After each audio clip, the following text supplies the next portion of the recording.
Hello and welcome to Armviews TV, your home of everything West Ham United. Today we're in Stratford filming a brand new Q&A video for you.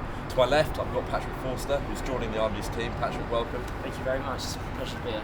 And we've been asking you to send in your questions on Twitter for us to have a look at.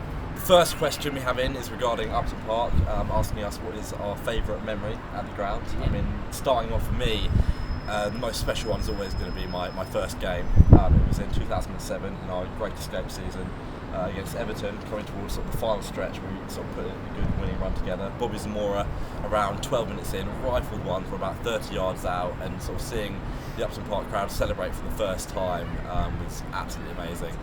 Funny enough, I actually met Nigel Reo-Coker and Anton Ferdinand later that day because I was in a box with the manager's son. So that experience hasn't really ever been top for me. I'm very happy that was sort of my first experience at Upton Park. Very good, cool. For me, it's actually when we were in the Championship under Allardyce. And for me, I was quite a late bloomer to the West Ham. I got into it relatively quite old. And it was the Carling Cup at the time. We were 3-1 up when they pulled it back and beat us and went to Wembley and did eventually lift the cup. So that was still very raw for me. We faced them in the Championship and they raced to a 3-1 lead, but we ended up putting it back to a draw, and I just remember the elation about getting one over on them.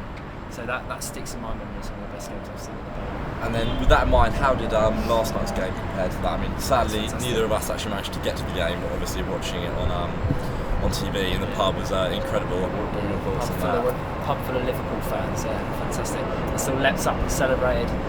It's a memory that I'll always have, I think Bilic is right when he says it's one of the most memorable games, to have at Bowling. To do one over in Liverpool, it means it's 6-1 an aggregate now. 7-1. 7-1, oh my god, yeah. Even better. So yeah, absolutely fantastic. And I'm sure everyone there will also remember it. No, absolutely. I think, just adding to that, Antonio's brilliant goal in the first half sort of set us up, then they came back into it, but to win it on 120 minutes, especially after the horrors of the 06 final, it's nice to sort of have that FA Cup memory over them, especially as it could still prove to be our last FA Cup game. Definitely, with penalties looming, I was very worried to say thank God for Ogbonna, and I think it just shows what a fantastic group of players we've got at the moment.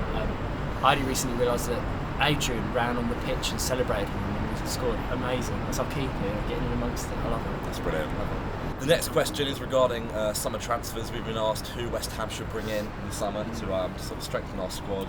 Yeah. And what were your immediate thoughts on that? Well, the strongest name is that Marseille striker that I know we both struggle to pronounce. I think he'll be fantastic. I know he's been linked with a lot of the big boys. I just think the thing we need most is a striker who's going to stay fit.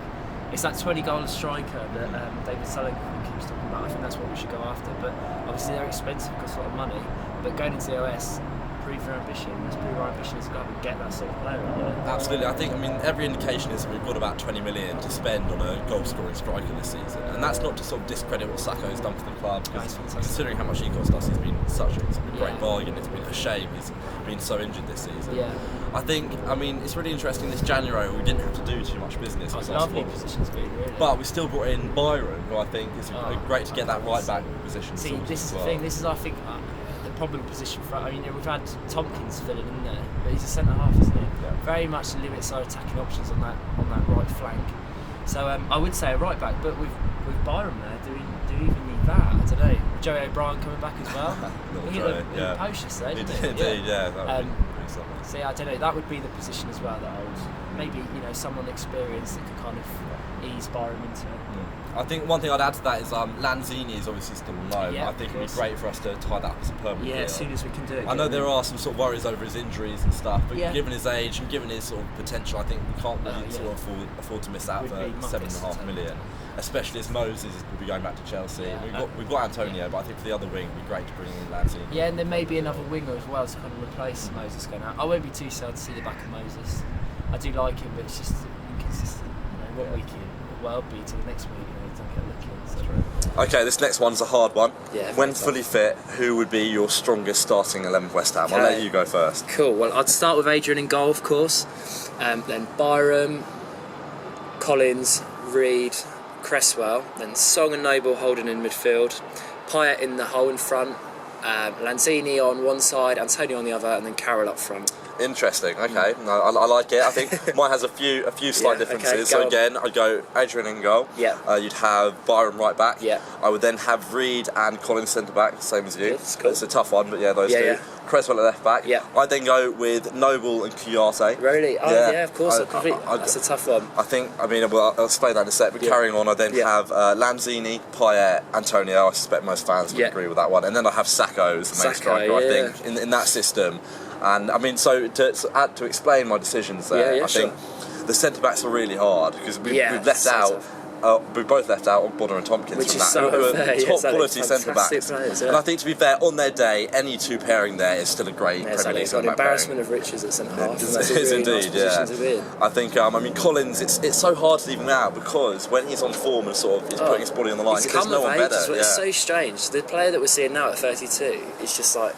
Because age has made him better, you know, and he's just fantastic. He does the simple stuff so well that I couldn't leave him out. Yeah, and then going to the sort of central midfield area, again we've got Obiang, we've got Song, Kouyaté and Noble. For me, I've chosen those two because I think they complement each other well. I think when Song and Noble play together, they maybe sort of do the too similar a role for it to be effective. I chose Song more off the fact that clearly there's a player in there that was sold to Barcelona. You know? That's true. And I've seen him absolutely run the show. Like the first half of his season last year. Yeah. Amazing. I'd never seen, you know, obviously this was pre-Payet, but I'd never seen a player in the West Ham show so much skill in the football. That's true. But yeah, at the moment he's not quite doing it, which is a shame. But I think on form, a Song for me. That's fair enough. And I think, again, Obiang, hopefully in the future, could sort of rise up to that level as well. So, again, he was great in the game last night, and I think there's still a lot of potential What's for him. fantastic about Obiang, he's just so simple. He doesn't want to mess around. He just distributes the ball so well, and he just destroys the attacking play. I think it's fantastic. I think then that sort of next three really picks itself with Lanzini, Payet, Antonio. They're just sort of such quality players, goal scorers, brilliant skill. Different types of players as well, so it's nice to have different wingers on each side of the pitch and they can mix it up and cause absolute havoc. I love Antonio because he's going for that box quite a lot as opposed to just staying out on the wing. He wants a lot of the goals he scored were headers, and you know, for a winger to be doing that, fantastic. I think, and then finally up front, you went for Carroll. I'm a fan of Carroll. I think Carroll in his day is absolutely unplayable. Unfortunately, maybe his day doesn't come enough. But if we're looking at it in the scenario that at their best, on form, fit, certainly in terms of Carroll, I don't think Carroll can be beaten.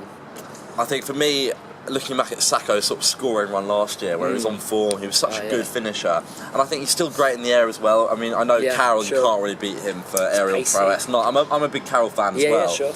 And I think he works so well as sort of coming on and bullying defenders. However, for me, I think Sacco has that extra sort of technical quality along with the power that for me puts him just ahead. But again, it's a touch and go situation. They're both good options to have. Yeah, what a nice conversations we have. Indeed, and it makes a change, doesn't it? It certainly does. If you look at our team sheets from a few years ago, I think it's a vast change in quality. Carlton Cole and John Carew up front. Indeed, those kind of names. So I think it's great that our squad's in such a healthy position. Agreed. Next up, it's regarding the issue of summer sales. Who should we be looking to get rid of in the summer? So this is a really tough question because I don't think there is an obvious candidate. It's not like previous years where I've been quite keen to get rid of players. I know I wasn't the biggest fan of Zarate, so I wasn't too sad to see the back of him. But I mean, it depends. It completely depends on who we bring in. For me, I find Valencia very frustrating. But I certainly wouldn't be keen to get rid of him unless we could get a decent price for him. We did pay top dollar for him, you know. Absolutely. I know, adding to that, I think Valencia is the one name that I don't think we'd cry about it if he did go.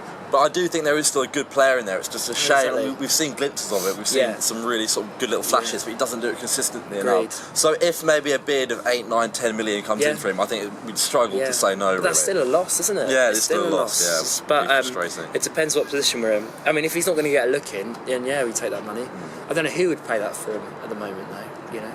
I think another name that's been talked about leaving, which is kind of worrying, is Dimitri Payet. We've had rumours of a Chinese super club bidding 38 million. What is your view on that? I mean, do you think we should sell for that price? Oh, no. I think he's invaluable.